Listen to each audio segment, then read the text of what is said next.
అనగనగా ఒక ఊళ్ళో పిల్లలందరికీ పాఠాలు చెప్పే సరస్వతి అనే పంతులమ్మగారు ఉండేవారు. ఊరందరి పిల్లలకు చదువు చెప్పే తనకు తన ఇంట్లో మాత్రం ఒక సమస్యను ఎదుర్కొంటోంది. ఆమె కొడుకు శివకు ఏ పని చెయ్యాలన్నా విపరీతమైన బద్ధకం.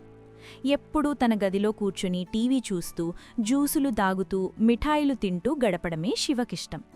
ఎవరైనా బయటకెళ్ళి ఆడుకోమని లేదా కొత్త స్కిల్స్ నేర్చుకోమని చెబితే నాకిక్కడే బావుంది, బయటికెళ్ళి కష్టపడ్డం నా వల్ల కాదు అని తన కంఫర్ట్ జోన్కి పరిమితమైపోయేవాడు. శివ బద్ధకాన్ని చూసి బాధపడిన పంతులమ్మ ఒకరోజు వాడి పక్కన కూర్చొని ఈ కథ చెప్పింది. ఒకానొక దేశాన్ని పాలించే మహారాణికి పక్కదేశపు రాజు 2 అద్భుతమైన డేగలను బహుమతిగా పంపాడు. ఆ డేగలకు శిక్షణివ్వడానికి రాణి ఒక మంచి ట్రైనర్ను నియమించింది.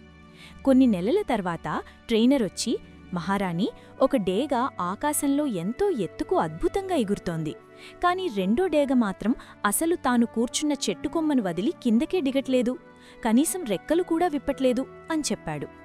రాణికి ఆశ్చర్యం వేసింది. ఆ రెండో డేగను ఎగరడానికి ఎంతోమంది పండితులను రప్పించింది, కాని ఎవరూ ఏమీ చేయలేకపోయారు. అది ఆ కొమ్మమీద ఎంత సౌకర్యంగా ఫీలవుతోందంటే దాన్ని వదిలి రావడానికి దానికి ఇష్టమే లేదు. చివరికి ఆ ఊళ్ళో ఉన్న ఒక తెలివైన అమ్మాయి దగ్గరికి ఈ విషయం వెళ్ళింది. ఆమె వచ్చి ఒకే ఒక్క నిమిషంలో ఆ డేగ ఆకాశంలో ఎగిరేలా చేసింది.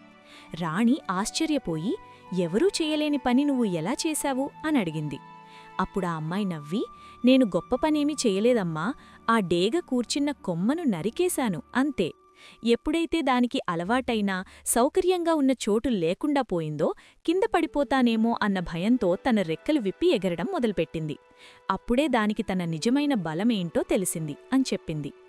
పంతులమ్మ శివవైపు చూస్తూ ఇలా అంటుంది, చూశావా శివ, ఆ డేగకు ఆకాశాన్ని జయించే శక్తి ఉంది, కాని ఆ చిన్న కొమ్మమీద ఉన్న సౌకర్యం దాన్ని అక్కడే బంధించేసింది. మనం కూడా అంతే.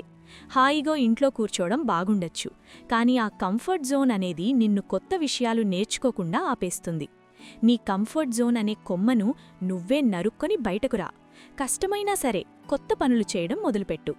అప్పుడే నీలోని అసలైన టాలెంట్ బయటపడుతుంది, నువ్వు ఎంత ఎత్తుకైనా ఎదగలవు.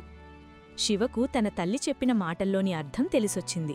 తన కంఫర్ట్ జోన్ తనని ఎంతలా కట్టిపడేసిందో గ్రహించి వెంటనే బయటకు వెళ్లి తన లక్ష్యాల కోసం కష్టపడడం మొదలుపెట్టాడు.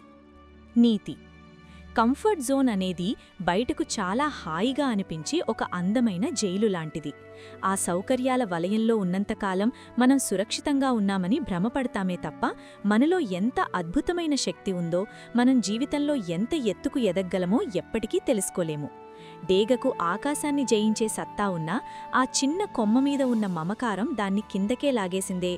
మనలోని బద్ధకం, కష్టపండం పట్ల ఉన్న భయం కూడా మన ఎదుగుదలను అలాగే ఆపేస్తాయి. ఆ అలవాటైన సౌకర్యాన్ని వదిలి కష్టమైనా సరే ధైర్యంగా ఒక అడుగు బయటకు వేసినప్పుడే మనలోని నిజమైన ప్రతిభ బయటపడుతుంది. మనల్ని మనం నమ్మి కంఫర్ట్ జోన్ నుంచి బయటకు వచ్చిన రోజే అసలైన విజయం వైపు మన ప్రయాణం మొదలవుతుంది.